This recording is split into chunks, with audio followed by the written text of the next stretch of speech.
नमस्कार भक्तों, आपका एक बार फिर से स्वागत है हमारे चैनल भक्ति की शक्ति में।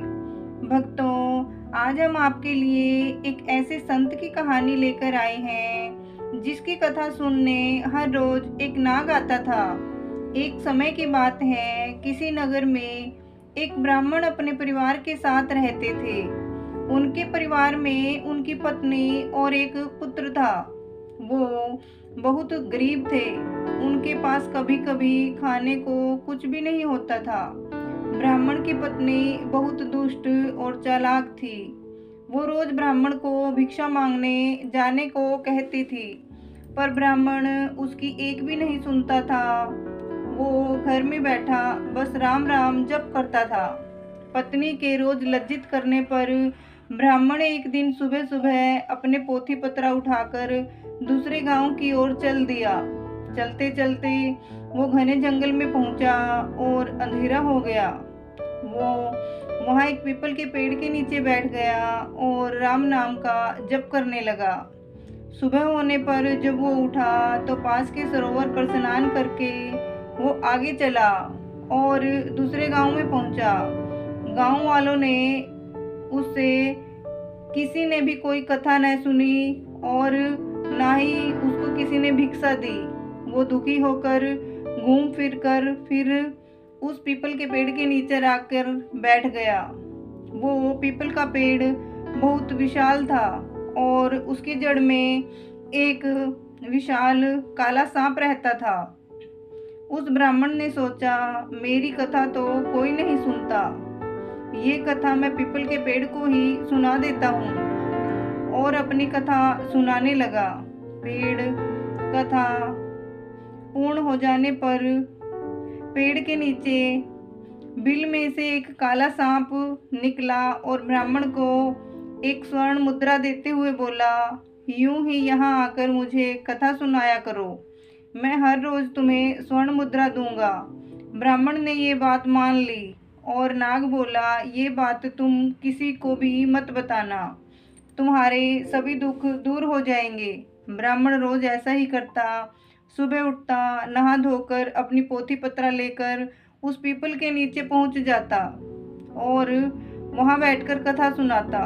कथा संपूर्ण होने पर नाग वहां आकर ब्राह्मण को एक स्वर्ण मुद्रा भेंट करता। देखते ही देखते ब्राह्मण की खूब धन संपत्ति हो गई। पूरे गांव में ये चर्चा होने लगी कि ब्राह्मण के दिन कैसे बदल गए। वो कोई गलत काम करता है। ब्राह्मण को लोगों की बातों से कोई फर्क नहीं पड़ता था। वो नित्य अपना यही कार्य करता रहता था। एक दिन गांव की कुछ औरतें ब्राह्मणी के पास आई और उससे पूछने लगी कि आपके पति इतने धनवान कैसे हुए, वो रोज कहाँ जाते हैं और रोज उनकी कथा कौन सुनता है। औरतों की बात सुनकर ब्राह्मणी के मन में शंका आ गई। उसने एक दिन अपने पति से पूछा कि आपको ये धन कहाँ से मिलता है, मुझे भी बताएं। ब्राह्मण बोला, तुम्हें इससे क्या मतलब है। इतना कहकर ब्राह्मण ने ब्राह्मणी की बात टाल दी। कुछ दिनों तक ब्राह्मण उसे टालता रहा, पर एक दिन ब्राह्मणी ने ब्राह्मण को मजबूर कर दिया।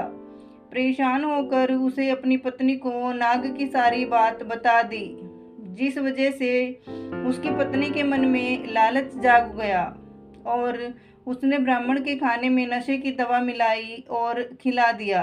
वह उसके बेटे से बोली, बेटा तुम उस पीपल के पेड़ पर जाओ और उस नाग को मारकर उसकी सारी संपत्ति ले आओ। ब्राह्मण का लड़का ब्राह्मण का पोथी पत्रा लेकर वहां गया और पीपल के पेड़ के आगे बैठकर कथा सुनाने लगा। कथा पूरी होने पर वो नाग बाहर आया और उसको स्वर्ण मुद्रा देने लगा। तभी ब्राह्मण के बेटे ने कुल्हाड़ी से नाग पर वार किया, जिससे नाग की पूंछ कट गई और नाग ने पलटकर लड़के के पैर में डस लिया, जिससे लड़के की मौत हो गई।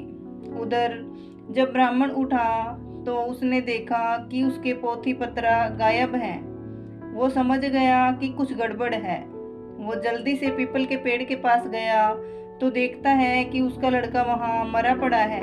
ब्राह्मण को देख नाग बाहर आया और बोला कि ब्राह्मण, मैंने तुमसे कहा था कि स्वर्ण मुद्रा की बात तुम किसी से नहीं कहोगे।